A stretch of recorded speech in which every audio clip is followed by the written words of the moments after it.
HomeTech Podcast for Friday, February 4th. From Sarasota, Florida, I'm Seth Johnson. From Powell, Ohio, I'm TJ Huddleston. And from Pickering, Ontario, I'm Gavin Campbell. And welcome to the HomeTech Podcast, a podcast all about all aspects of home technology and home automation. And this week, guys, I have to know, how are your iguanas doing right now? We don't have any iguanas falling out of trees, mainly because we don't have any iguanas, so... What? Luckily, that's a problem I don't have to worry about. I didn't realize it was a thing until you told me about it, but apparently it happens on every year.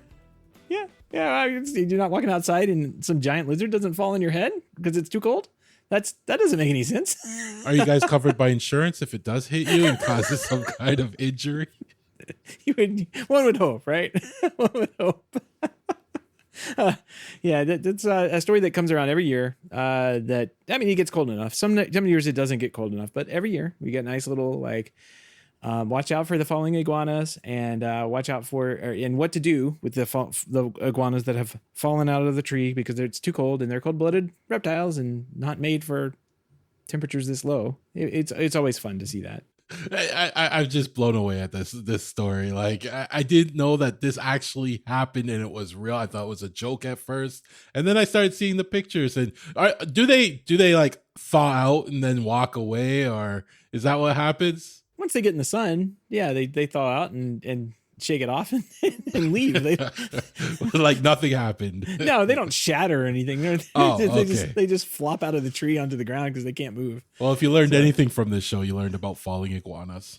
There you go. It's an interesting fun fact about Florida. And yeah, there you go. As if there aren't enough fun facts about Florida. But surprisingly, when I was living in Florida, we had gator, but we never had iguana. So yeah, the gators are around, I guess. I don't know. This time of year, I don't see too many of them.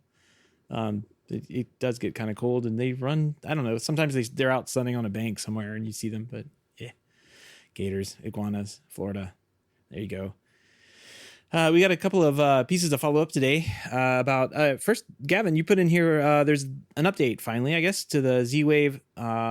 It's a new Z-Wave firmware 1.17.1. I guess. Does this fix a couple of the bugs that you were talking about last week? So we did talk about this last week, and I've been keeping a close eye on this. They released 1.17.1 on Friday, as they said they would. Silicon Labs, that is. So a lot of the hub manufacturers right now, they got it. They're testing it. People are playing with it and reporting back some positive results. So if you have Z-Wave issues, you send a lot of commands, your Z-Wave locks up, it responds slowly.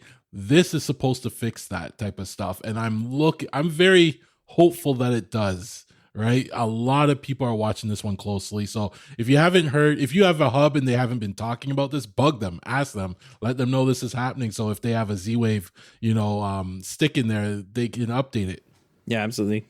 And once again, it's only for the Z-Wave 700 series of sticks. So my hub in particular that I use obviously is affected. Cool. Well, it's always good to get updates and fix bugs. So hopefully that'll roll out and more people will be happier with their home technology experience, I guess. Because yeah, it's no fun to have a buggy house. I have a buggy house right now. Well, something went wrong with my alarm panel. It's been installed for like 5 years and it's been kind of freaking out on its own recently. And I went to lunch the other day and I saw via email that a fire panic was reported. I'm like, oh no, what does that mean? So I texted my wife. I'm like, what's going on? And she texted back and said, bump the security panel, and it just went crazy. It started screaming.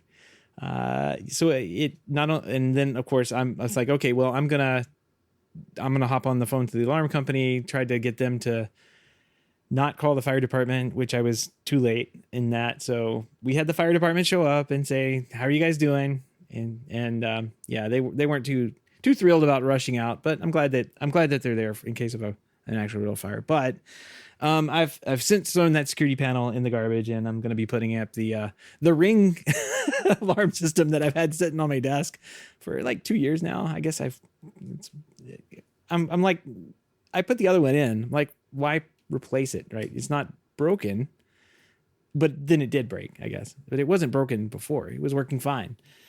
So yeah, I'm not even sure what happened with it, but it was an old 2 gig panel, and it had the old I think it's a 3G radio or something. So it had to be updated anyway. So I was going to have to spend more money on something I really didn't like anyway.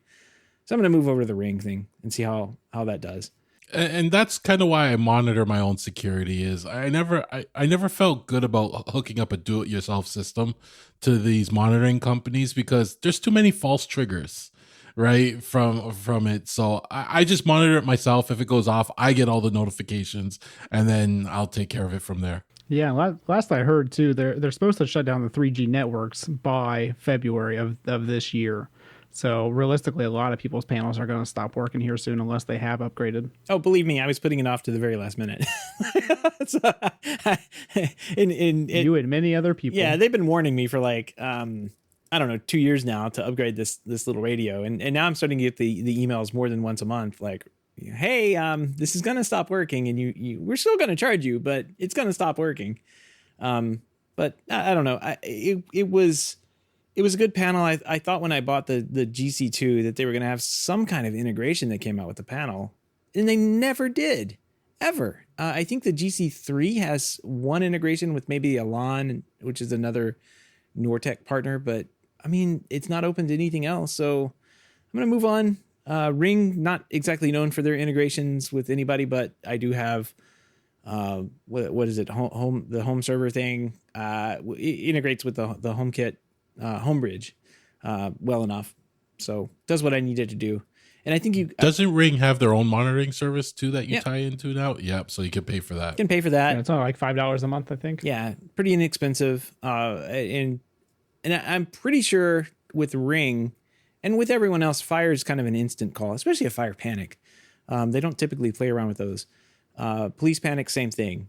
They will dispatch instantly and then maybe call you to find out what's going on. But panics are generally taken as somebody physically went to the panel and pushed it. But in this case, somebody bumped the panel and then the panel just like froze up and you couldn't do anything with it. And it was just squealing. So the committee that determines what gets to stay on and off the wall said, take that off the wall now. It's not going to last another night. And that one came down. So yeah, the Ring's going to go up. Hopefully I'll have a little bit better luck with it. So too bad you couldn't fit it on the Unraid server.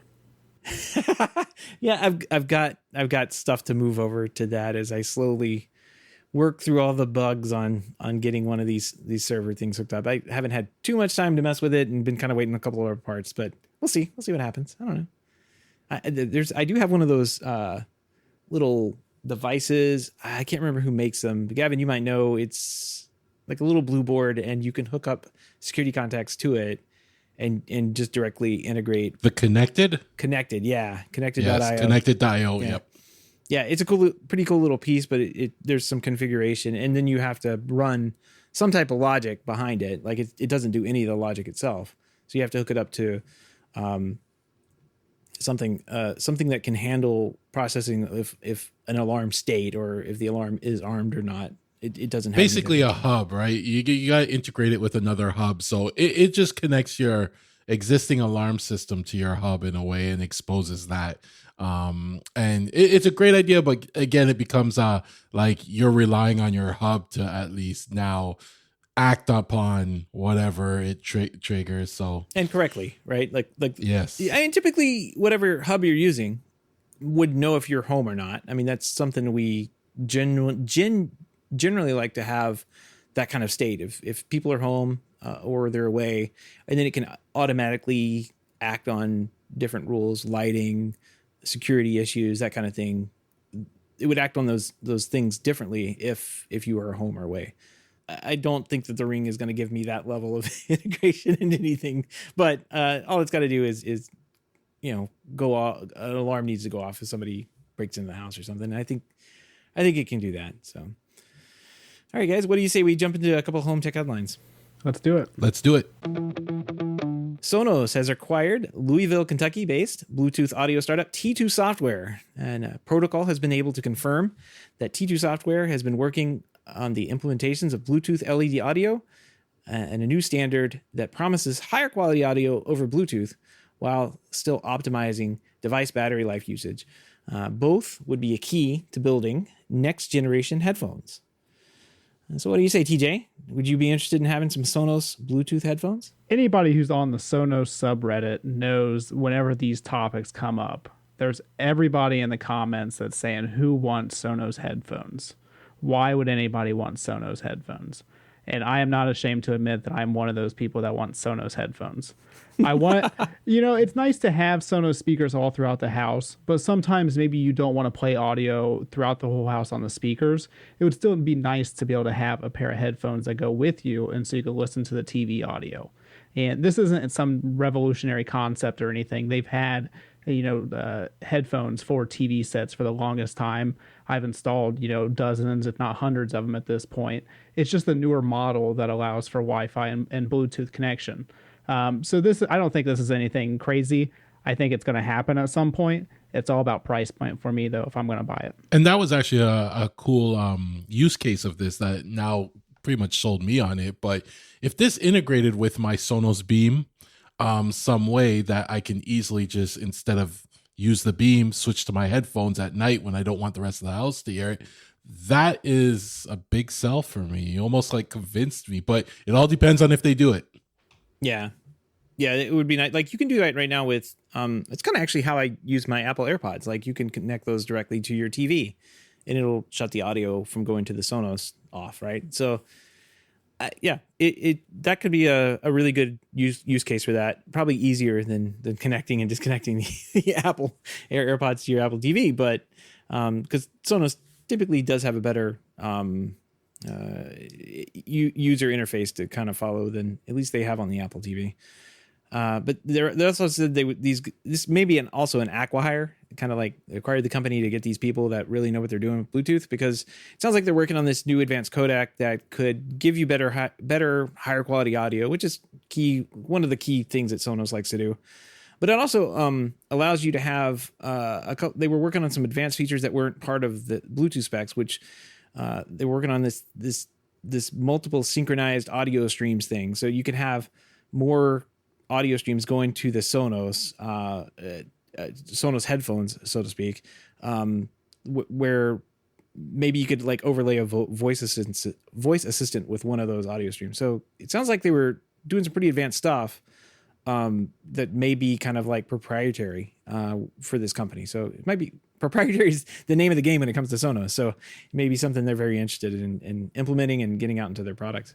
This is an instant buy for me if it's between the $200 and $300 range. If it's any more than $300, I don't know if I'll be able to pay for that. Sonos, TJ, come on, they're gonna put their Sonos price tag on there. Yeah, but I don't know who's gonna spend that much on headphones, right? Like, there's got to be a breaking point for headphones, and maybe they can have different tiers and everything. But I think in order to get everybody on board with this, they're gonna have to introduce it at a good price. I feel like it was Beats that kind of ruined the headphone pricing for us on the mainstream side of things, because the price of their headphones are always blow me away, like the good ones, that is, right? And then Apple has their $700-800 Canadian priced headphones. I have to agree. There's a certain point, maybe a $200 for me, $250 tops, that I'd probably spend on it. Yeah, I was wondering what those. So yeah, they're $549 US for the AirPods Max, and those are the over-the-ear headphones that Apple, and those, I mean, flew off the shelves for Apple people, well enough. So I mean, Sonos has quite the range that they can get into. They could easily come out with a $600 pair of headphones that work with Sonos, and then you guys, TJ, you're gonna be on the hook. Like, you're gonna have to buy them. I think We'll slide in a Patreon level for you is what we'll do. It's all company expense at that point. Yeah, right. Exactly. All right. Well, moving on here. The numbers are in for 2021. I'm trying to remember what year it is right now, but yeah. And this is from an article over at CE Pro, the 2022 CE Pro State of the Industry, and it's kind of like got this subtitle in here, quote, "Unfinished Business." And I think that's kind of the name of the game, because we've all known that getting product and into finished jobs is kind of hard. But one of the more interesting bullet points in here that I was able to pull out was that integrators sustain 7.6% revenue growth through 2021, which is pretty cool. And it says, despite being unable to complete 13% of their projects due to labor and product shortages. So a tough year, but still a growth year, which is overall good, I think, right? Good for everybody. I think everybody in and outside of the industry knows it's kind of hard to get things. Like you can't go to a car lot and buy a car right now. I drove by like the BMW dealership. I'm like, they have like 3 new cars parked out front. There's nothing inside. That's pretty amazing. So yeah, it's kind of wild to see right now. But a couple of other numbers here. The median number of the median number of incomplete projects in 2021 was 6. So 13% report that every project they started in 2021 was not able to be completed due to a lack of product supply. But 25% of integrators said they finished every single job in 2021. So there you go. Good job. A quarter of the industry says they had everything to wrap it up with. Reoccurring revenue sources. Let's see. This looks like service contracts are 2% of revenue, monitoring 1% of total revenue. I'm not sure where these kind of like fall in line with previous years, but all of these numbers will kind of link over to ZPro. TJ, I know you're a new integrator into the business. Seeing these kind of numbers, what's it make you think? 13% seems very low to me. I'm on a lot of forums for like Crestron Home and some Control 4 ones, stuff like that, and I just see constant complaints about people being able to get products. A lot of lighting solutions that they can't get access to, or networking equipment. So 13% seems really low, and if it is only 13%, I say that's good. It's not that big a hit overall, especially if you're able to complete a lot of the other projects. Yeah, I'm wondering. I mean, our projects typically last over a number of months, right? Like there's a couple that you can typically get. Like the bigger projects are not 6 to 9 months long, maybe longer these days. I'm not sure, but if you're planning that far out, you could probably get the product you need. The just-in-time stuff is what's really hard to wrap up on. So somebody comes in today and says, I need to buy X, Y, and Z. It's like, well, I'll go see if they have it, but there's no guarantees. And what are you going to do? Like there's no way to get the product. So you can't finish or complete the job unless you have X, Y, and Z in stock. And there's very few dealers out there who are making a practice in their business to stock any product. It's not actually good to stock product. I mean, it hurts you on your taxes and everything because it's like considered income that you can't write off. So yeah, not great. I gotta think that hopefully as we move into 2022 that gets better, but I'm not sure. It seems like things are coming in waves. Like we'll get this product comes in and then it gets flushed out and there's no more for a while. And then the next wave comes in, it's a different product comes in and you can buy that. So I don't know. We're going to be playing this game of like chess and checkers to get these jobs done over the next couple of years, it seems. Yeah, a lot of our products are coming in waves. Like Sonos, for example, we can't get Sonos amps or arcs for what's months at a time, it seems like. But then you turn around and some of the distributors have like 80 of them in stock. And it's crazy how fast you can get them at certain times of the year, and other times you can't get them at all. Well, one of the interesting things on here, I see it's the top 10 anticipated growth rates by technology for 2022. Nearly 10% of integrators said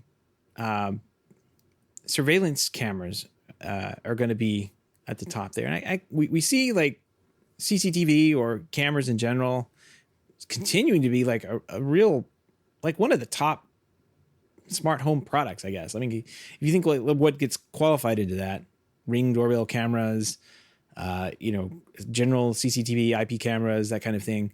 It seems like, I don't know if that's like our number one pick. It seems like we should have some better product or actually to be putting in there. Like some of the stuff that we have access to isn't like the best in the world, quality wise. It's kind of a pain like to set up and configure and deploy. It seems like if that's what this industry's and the industry in general, like home automation, if you look at overall what people want, it's home security and home security cameras. It seems like seems like that would be like we'd have more better things, I guess, there, because I'm continually disappointed by what vendors come out with for security systems. Out of all the things on the list that we were just talking about, the top 10 anticipated growth rates, sound bars is at 7.4%. I sell a lot of sound bars, but I don't know if it makes up that much of my business. That's a lot of sound bars. And that's separate from home theater. Yeah, I guess. I mean, I would probably push back on that a little bit, because whenever I was doing like a living room home theater system or whatever, 9 times out of the 10 it was getting a Sonos soundbar or, you know, a Leon soundbar with a receiver, that kind of thing. Like the dedicated home theater stuff kind of fell off while I was still putting stuff together. So I don't know. That's kind of what I get out of that. It's like maybe they're thinking they're going to do. It's odd that that's a category that they're tracking. Right. It's like sound bars is such a big thing. Yeah. That counts specifically. Right. Interesting. We'll go run down the list here. Security, surveillance cameras, 4 8K TVs, displays, projectors. Okay, yawn. Everybody wants a new TV, I guess. Sound bars. There you go. Number 3. Home theater. Number 4. Number 5 is voice control. So that's still up on the list.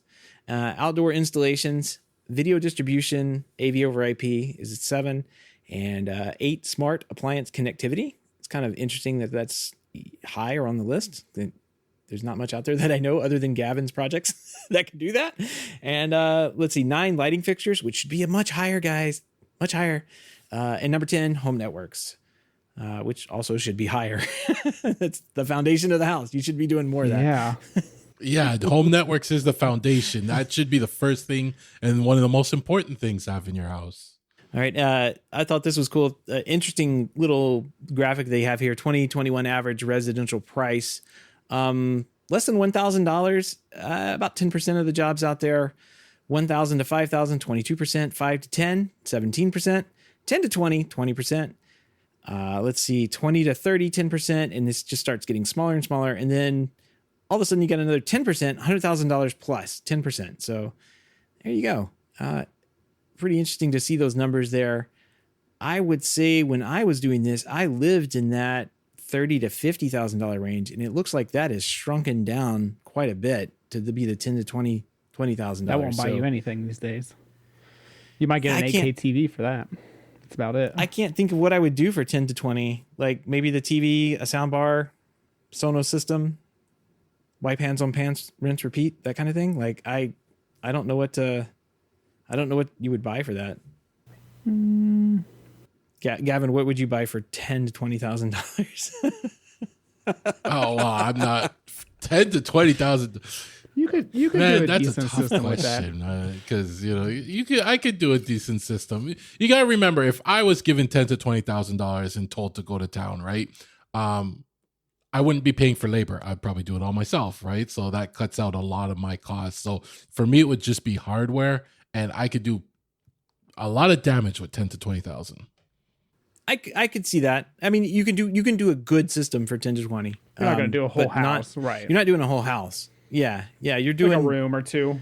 I would say like, and this number's probably coming down, but I would say 12,000 was probably my living room go-to price. If anybody walked in the door and asked, I need to do this update this living room, surround sound, new TV, all that stuff, I would probably point them in the direction from $9,000 to $12,000, depending on what you want to do.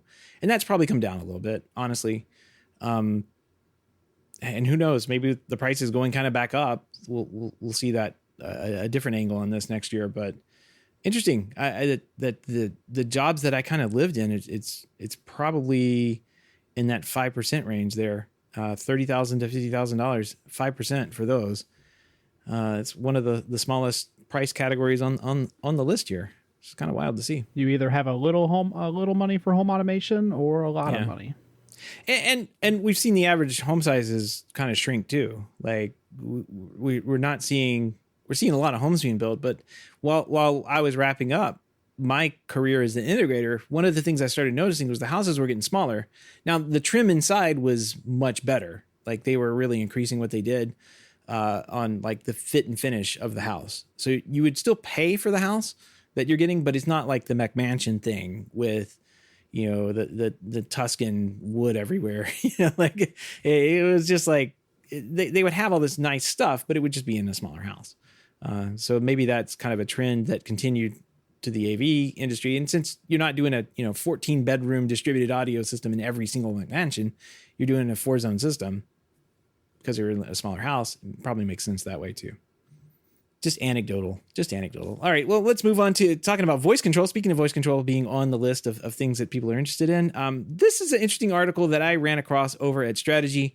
Of course, always a fun place to go for an opinionated topic, an opinionated read. But one thing that was interesting is this all kind of goes back to a Bloomberg article that popped up. Let me see. I think it was sometimes in December when no one was paying attention, and I certainly missed it. Yeah, back December 22nd. So yeah, nobody was paying attention to the news that day.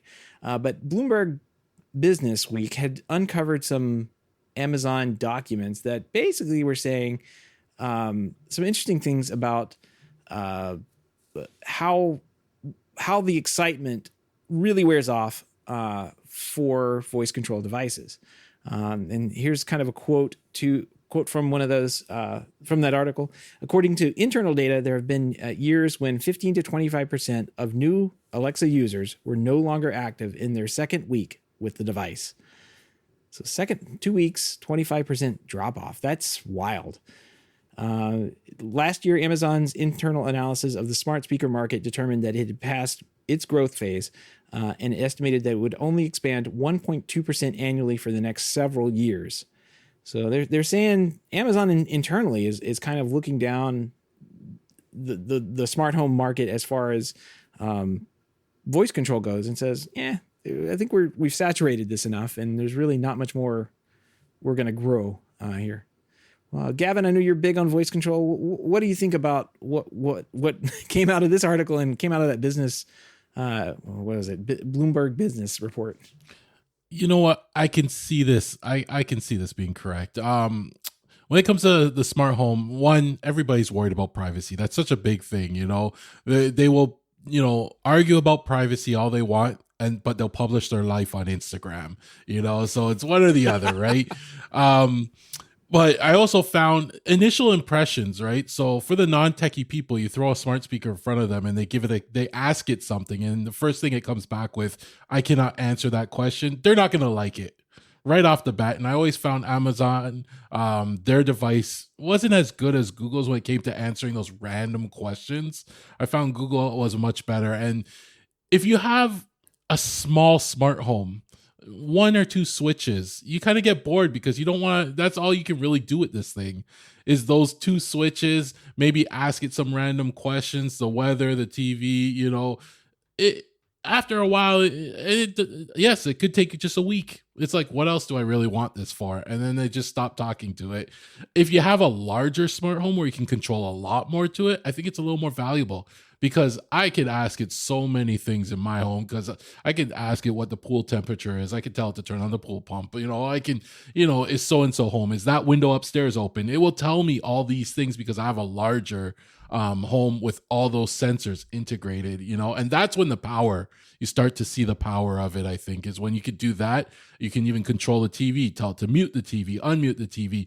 The regular user, they have to get the special Amazon TV that integrates with it, or it's hard to set up. It's not as easy, and I'm hoping Matter will help with that as well. Yeah, TJ, this article goes on to say Amazon employs more than 10,000 people to work on Alexa. Yeah, that's pretty wild to think about.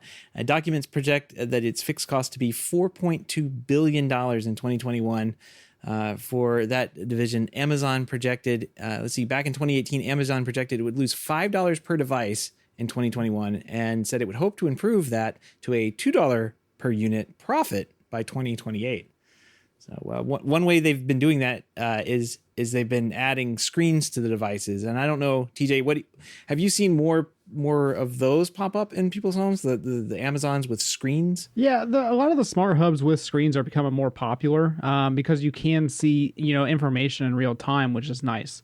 Like we have a Google Home Hub in our house, and it's great because if you ask it to set a timer, it actually shows the timer on the display. So those are becoming super popular. One thing I have to wonder with this kind of study is how many of those devices people got for free or for like next to nothing, right? Right. For the past couple of years, they've been basically handing these devices out like candy, hoping people would take them. So it doesn't seem that high, of people not accepting it in the long run of things with how long they've been giving them out for. And I don't like the fact that it has low profit. They're looking at it with the low profit margins because in the end, if it's not making a lot of money, they'll scale back on it, probably not invest anymore in it. I think it needs a lot more to be done, like added to it. It's missing a lot of features. They need to expand a lot more, and they need to add more people to make it generally available. And I actually think it will pick up.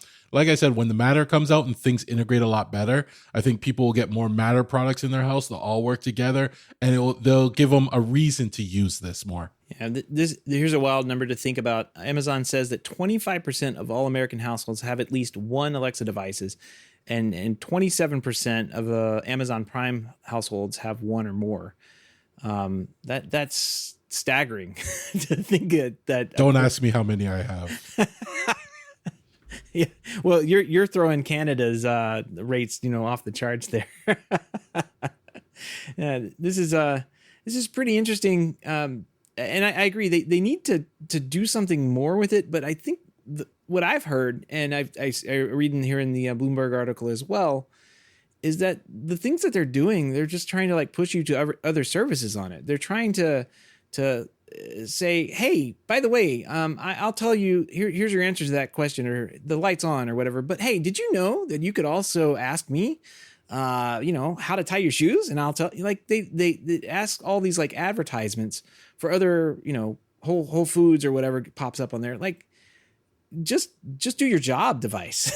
And that's what I said. The annoyance of the device. They're figuring out ways to make it more annoying by doing something like that. Even little things like you have your Roomba hooked up to it. My Roomba's named Dusty. I'd like to just say, hey, tell Dusty to clean the living room, but they're like, no, and then you have to figure out, hey, ask iRoomba to clean the living room. And at that point, like it gets annoying like that because the wife doesn't think about all that stuff. She's just like, just clean the living room, damn it. Right. There's hoops to jump through. I think we talked about this way back when we first started talking about these voice control assistants and everything. And for the most part, I think we compared them to like the command line. Like if you wanted to copy a file, you have to type copy, COPY, space. You have to type in the path of the file. You want it to path exactly where it needs to go. And there's all sorts of flags that you need to put on there, to make sure it gets done right in some situations. And if you don't know all that magic dust and glitter to put on top, like it may work, it may not, who knows? And I really feel like we're still we've gotten better, but we're still in the command line world with these devices. Like we haven't exactly advanced them as much as they could be advanced, but also voice is hard and it's 10,000 people working on this. That's not nothing. I mean, this does multiple languages. Amazon can actually kind of switch back and forth between languages. If I remember correctly, like you can tell it these two languages to listen for these two languages, and it can kind of, determine what you're speaking and respond back correctly. It's pretty cool. It's really cool what we've been able to do, but we're still a long way off from it being, unfortunately, a long way off from it being just a conversational piece. Like, hey, turn on the lights over there and get Dusty to vacuum up in here. That's not happening right now, and it really should. And I really think they need some form of guest mode because I love going into people's houses and messing with their devices, right? Like, and I fear somebody coming into my house and just saying, "Hey, turn on every light." Discover new devices. They need some kind of guest mode where it understands your voice and will only allow certain things from you alone. I'm pretty sure they're working on it, but it's taking a long time. Yeah, I know the Google Assistant has voice matching, but I don't know if it locks you out. I know you can't. If your voice is matched up with like your phone, you can't use somebody else's voice to find your phone. But I don't know about the home automation aspect of it. It's a pretty easy thing to solve. It's a toggle switch. Thinking about a system that I have set up here at the house, the little flare system that I have. I moved one of the pucks from the garage here to the master bedroom to kind of like even out the main system in the house. And when I did that, I had to like basically delete the little device out and then add it back in. But one of the things I noticed, the way they do it, that you can take your system like in and out of like an install mode. So like it won't let you do certain things if you're out of that mode. And I think that's, I mean, kind of expand on that a little bit. Like it's not so much recognizing your voice, but doing certain commands, you could probably like limit to certain devices in certain areas or something like that, and probably save a lot of those headaches. I mean, it seems like a kind of an easy thing to, it's probably more complex, but it seems like an easy thing to do. It's easy for me to say, that's for sure. Just make it happen. So yeah, just make it happen, Amazon. Come on. It's not that hard. All right, well, moving on here. Assa Abloy, the company behind the Yale locks and August lock brands, and pretty much everything else, right? I think they own everybody now. One of the two companies will release a module that will allow lock owners to update their hardware to work with the upcoming Matter home interoperability standard. Wow, why did they put that word in this article? The module slots right after. The module will slide right into existing locks, although you will have to take off the plate and as you were changing out the batteries. I have one of these locks. I want to say I have one of these locks because I have one of those little modules. I'm pretty sure it's a Yale lock. So if it worked, and it doesn't, I would be able to just take that little module out, pop this new Matter module in, put the battery pack in, and go about, being on the Matter ecosystem. It's pretty cool. Pretty cool. I have two of these locks in my house, and to be honest, that's what I like about these locks is that module, because mine are Z-Wave, but I could pull out that module, plug in a Zigbee one, flop it back and forth easily. And yes, the Matter is just another module that you add in, so it adds more life to the system. Even upgrading the Z-Wave to the newer chips is that easy as well. I like how they designed that system. You're just basically changing the antenna in it. No, it's a really good design, and it really makes it possible to keep a lot of that older hardware. This article states that models all the way back from 2016 are upgradable. So I mean that's only 6 years ago, but that's a long time in technology to be able to get those upgrades still. Yeah, it is pretty impressive, and yeah, like you said, it's technology. So normally, like you don't have. I mean, well, normally they would just tell you to buy a new lock. I would say I don't have a computer from 2016 as I look over my shoulder here at this ancient server that I bought for no reason. So I guess technically sometimes you do have things from 2016 that last this long, but or before. But yeah, it's cool. It's always cool when you have paid for something, especially something like essential as a lock, that it continues to work over years and you can continually upgrade it. It's like you said, it's a great design where you can just pop in and out the little card inside there and bring it onto a whole new system. That's great. It's great. A couple of like supplementary things that we have in here. TJ, you ran across this one where there's, I guess the New World Trade Center is going to be one of the first to replace office keys with iPhone and Apple Watch keys. So they're going to, your office keys, if you get an office right there in the corporate park, you'll be able to use your iPhone or Apple Watch to use the NFC in there and just tap and unlock the doors right into your office if you go to offices anymore. That's pretty cool. Yeah, it's a really great feature that you don't have to carry around that key fob. You just carry around your existing phone or your watch and you can get right into the building. Some access control systems even have this built in with like Bluetooth proximity and stuff like that, to where when you walk up to the card reader, it'll automatically unlock.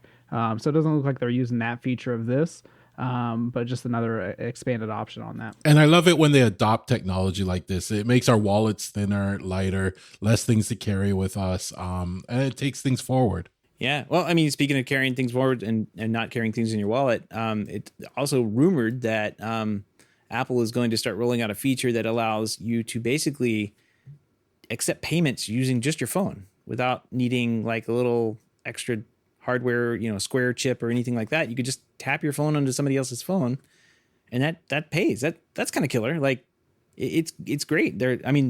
Apple takes your wallet in more than one way. Like they take money out of your wallet physically or and into their devices, or they can take it out and give it to somebody else. But this is kind of neat. I like this. Yeah, we work with a lot of small businesses, and a lot of business owners will use iPhones or iPads, and on top of that, they're using Square or some other credit card processing company. So as long as Apple is competitive with the rates, this would take off like wildfire with small businesses. Just having everything just built in right there. If you need to take, some other kind of payment, you could do Apple Pay, or you can send them an invoice later. So this is a no-brainer for a lot of small businesses. And I guess it will even expand, beyond small businesses, but just to friends, you want to give them $10, tap $10, you're a corner store dealer, you got to give them $20, you just tap them $20, it will make things easier. I have a prediction on this is that there probably won't be any rates, TJ. I think this is what it probably will be, is Apple Pay to Apple Pay, just kind of like the way it works now. And you can add funds to that and, take funds out in whatever way. But Apple I don't think they charge any fees for transferring money inside of out of Apple Pay. Now they make money with all that money sitting in there and Apple Pay not doing anything. But that's kind of like the name of the game there. And they've been able to, I'm pretty sure there's no credit card fees for doing anything with Apple Pay. So yeah, I think it's all going to end up right into your little wallet that you have, or the little I can't remember, little Apple balance that you have that you kind of carry around, and that's where Apple, who is like, if you squint enough, Apple looks like a bank. Like it's almost the company store where you buy your little, buy everything, and they pay you through here. Eventually, that's what it's going to be, I guess. We'll all work for Apple somehow. Yeah, and credit card processing fees are out the roof. We try to take, check or even Venmo sometimes, because Venmo, they have a maximum limit of like $15. So you could transfer, several $1,000s in the matter of seconds, and only pay $15. So if they cut down on the fees or eliminate the fees altogether, then this is a no-brainer. I'm excited about it, and I don't even like payments, so I like being paid. Yeah, there's $10,000 limits on debit and bank cards single transferred in. Let's see, you can transfer up to $20,000 to your debit card. Instant transfer, there's a 1.5% fee with a minimum of 25 cents and a maximum fee of $15. So, I mean, that's almost in line of a ACH payment if you really think about it.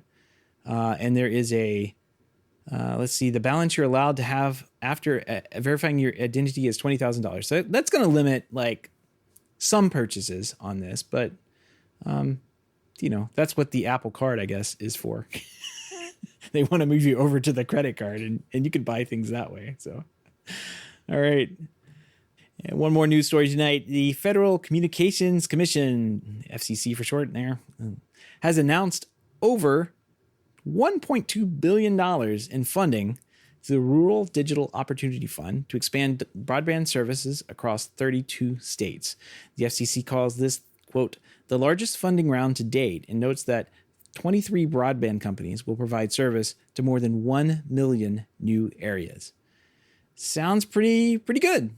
Broadband and internet, getting online is great no matter where you are in the world, because, I mean, heck, everything is done online these days. It's like if you're not online, I can understand not wanting to be online, but there's a lot that you have to do online. That just we were registering my daughter for school the other day, like for the upcoming school year, and it's like we're filling out all these forms and doing all this stuff online. I'm like, I never had to do this. And my wife's like, yeah, it's because your parents did it all. I'm like, yeah, but how did they do this? Like, did they go pick up a packet at the school and then like fill it out with their hands? Like, how did this work? And this is definitely needed in America. The digital divide for the rural communities is needed, or is real. There's a lot of places that still cannot get, internet at all. They rely on satellite internet, or they have really awful DSL service. So I don't know how far $1.2 billion is going to go in the country, but it's definitely needed. And hopefully we see less of this digital divide as wireless becomes more prominent. Now you're able to get a 5G home router from T-Mobile and Verizon and some of the other carriers. So hopefully this starts becoming less of a problem, and we don't have to worry about where we move at in the future if we're going to have internet or not. That's what stops a lot of people from moving out in the country right now is internet options. or lack thereof. And it's important, like everything, like you said, everything is done online these days. I don't go into a bank anymore. I don't, there's so many things I don't do anymore, but I also save so much time because I don't have to do that. Even just checking stock inventory at a store so I know whether or not they have it in stock before I go there. It is important to me. I hope they move voting to online because I still have to go and vote, stand in a line for how many hours just to check a box on a piece of paper and put it in another box. I hope they move that to some secure method online. But that's the last thing that I really want to do online. Oh, that will never happen here in America. The Yeah, name I of was gonna the say. name of the game here is like, how many hoops can we make you jump through before you can vote? How hard can they make voting? I Yeah. understand. They need to. That drives me nuts. I was kind of looking up. TJ, you reminded me by saying that satellite. Sometimes you need like HughesNet and satellite out in the rural areas just to even get internet, and where maybe even DSL isn't available. But I was looking up. It reminded me Starlink is out there and what they're doing. And they're expanding. I think I got an email the other day saying I actually signed up for one. I should probably cancel because I don't need it because I thought it was going to be faster. But it says that people who are getting onto the Starlink, it's fast. But it's not as fast as it was. So the median download speeds decreased from 97.23 megabits per second during Q2 2021 to 87.25 megabits per second in Q3 2021. So the more people get on this network, the slower it's going to kind of drop down. So just kind of give you a HughesNet comparison with that. HughesNet, let's see, 19.3 megabits per second. So yeah, HughesNet's considerably slower for you. So getting on Starlink would be better, but Starlink had like crazy reviews when it first came out, like you said, but there was nobody on it. And now, yeah, it's cut in half, and they're known to keep cats warm apparently in cold weather. I saw that. Yeah. So, they have multiple purposes. If you want to support your cold cats, get a Starlink receiver. I have to find a picture of that, but yeah, there's a heater built into the dish itself, so it stays warm and melts the snow. But cats also like warm things, so when it snows, the cats just kind of ran up and jumped in the antenna dish, which is quite funny to see. Honestly, that was pretty good. I do think that the 5G as well, TJ, you mentioned that.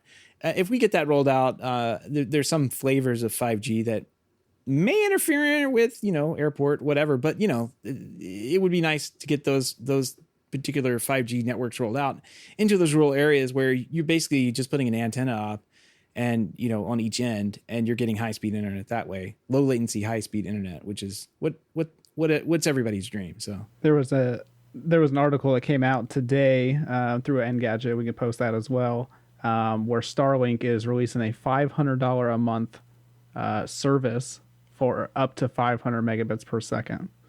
You have to buy the dish for $2,500 and $500 a month. wow. Okay. Well, if you need fast internet out in rural areas, it seems like you possibly can get it now. So good for Starlink. One more side note on this. The FCC currently defines broadband internet access as an always-on connection that provides 25 megabits download speeds and 3 megabits upload speeds. So one Netflix show, don't watch anymore. You're going to start crashing or degrading your performance or getting kicked off your Zoom call because that's not broadband. Faster internet. That's what everybody needs.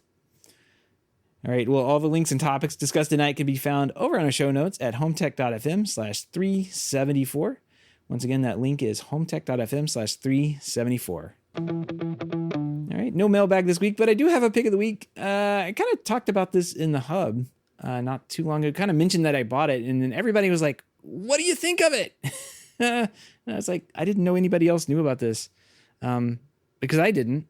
And I think I saw it maybe on like Black Friday on sale or something. But it's a Wi-Fi. It's called the Wallabot. It's a Wi-Fi stud finder.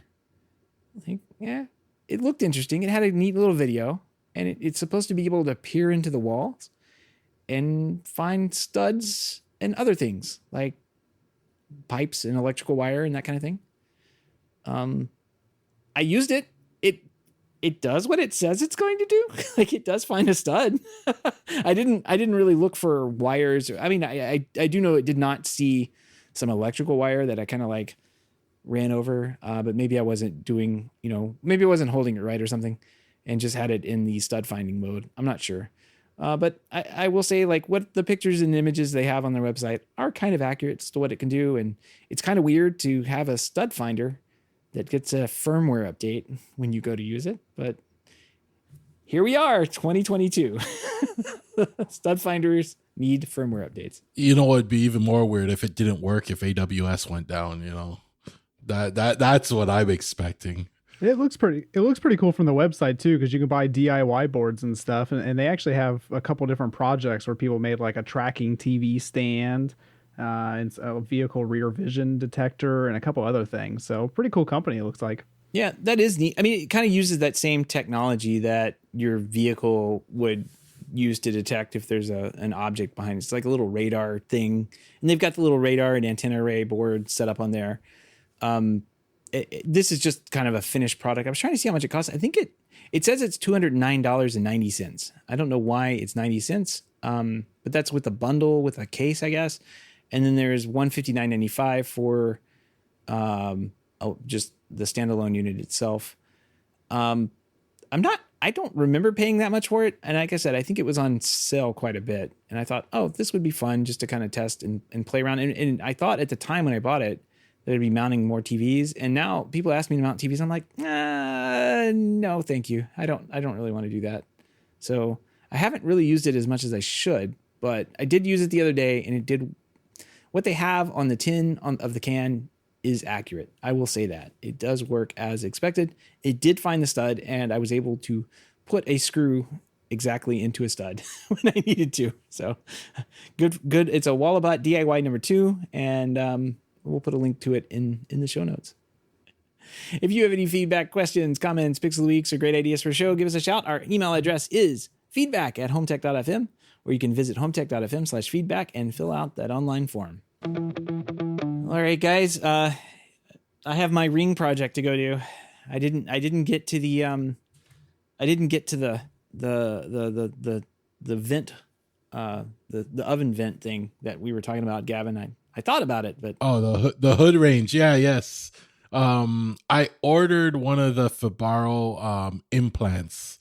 If you look it up, it's a very intriguing device. I don't know how. I think I'm gonna go in the basement and find an old electrical device and play on that first before I try and take on the hood vent, because I'm very interested in how this device works. I have to take my hood vent apart and actually, see how it works.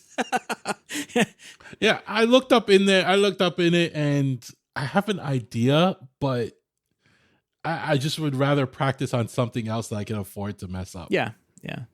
I have an idea too. Like, I mean, there's a button and input to turn things on and off, and then there's a relay and some kind of little logic board that sits in the middle. Basically, I just want to take that logic board out of the equation and put some smarts in between, right? So if I press the button, maybe the fan doesn't come on. Maybe the fan, maybe the lights come on. Maybe the lights dim up and down rather than just being click on, click off. I don't know. Like, you just turned a weekend project into a week project. Let's think simple here. Keep it simple, right? You just want it so when the buttons are pressed, they work as they're expected, but you also can remotely control it and program it into your evening routine or something like that too, right? Like, keep it simple. Yeah, it needs a timer is what it needs. Like, if you leave that little fan on, it's noisy. And it just needs a timer to shut it off after 45 minutes, or, from the couch, if you're sitting there like, oh, I forgot to turn that thing off. Just, yell into the air or press a button on the remote and have it turn off. That's easy once you got it wired up and you connect it to the hub of your choice. You can do all of that stuff. So I don't know. I think I'm going to go complicated, Gavin. I don't think I'm going to listen to you on this. I think I'm going to go crazy. This is going to be the smartest damn hood vent on the face of the planet when I get done. I'm going to go crazy, I think. All right. And I'm predicting we're going to go hood range shopping soon after you get in there. It sounded like you have a couple extra servers. Maybe you could fit a server in there. the fans would actually do the job of the hood. These little blow dryer things are really loud, and I mean, they're probably quieter than the hood range, though. To be honest, that thing's noisy. But TJ, you got any big projects coming up that you're excited? Nothing right now. I'm working on getting some new cameras. There's a new company that I found out about called Turing AI. They make some cameras. They look really great. The analytics they have built into it look really nice. I'm hoping to get my hands on a kit here soon and play with that. But right now we are just preparing for Snowmageddon or the Ice Cano, whatever it is at this point. Tomorrow it's supposed to be all kinds of rainy, and the next day all kinds of snow. So we are taking it easy. Good deal. Good deal. Well, we want to give a big thank you to everyone who supports the show, but especially those who are able to financially support the show through our Patreon page. If you don't know about our Patreon page, head on over to HomeTech.fm/support to learn how you can support HomeTech for as little as $1 a month. Any pledge over $5 a month gets you a big shout out on the show, but every pledge gets you an invite to our Slack chat, the Hub, where you and other supporters of the show can gather every day for Printer Talk. It was Printer Talk today, courtesy of Gavin. Why'd you have to?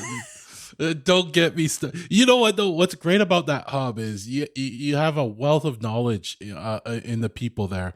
And if you're having a problem, I'm still waiting on Robert to chime in, because he always gives me like a full essay on a topic. And I love it because he educates me on a lot of stuff, right? But yeah, I threw out the question there. I was having issues with my air printer on my Unify.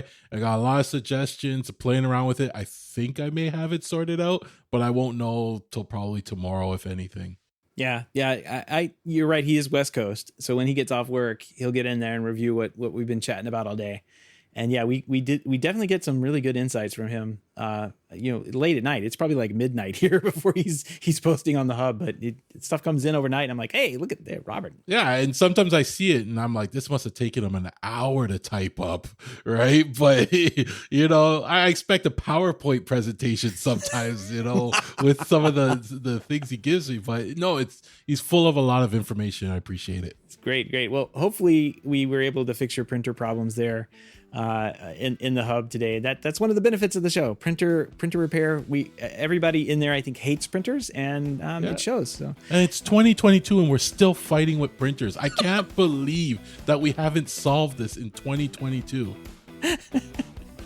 yeah, exactly. And if you'd like to help, support the show, if you want to help us buy a printer, if you'd like to help out the show but can't afford to help us buy new printers.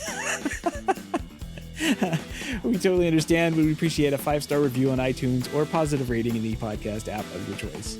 That wraps up another week in Home Tech. For everyone here, have a great weekend, and we'll see you next week. Take care, everyone. Take care.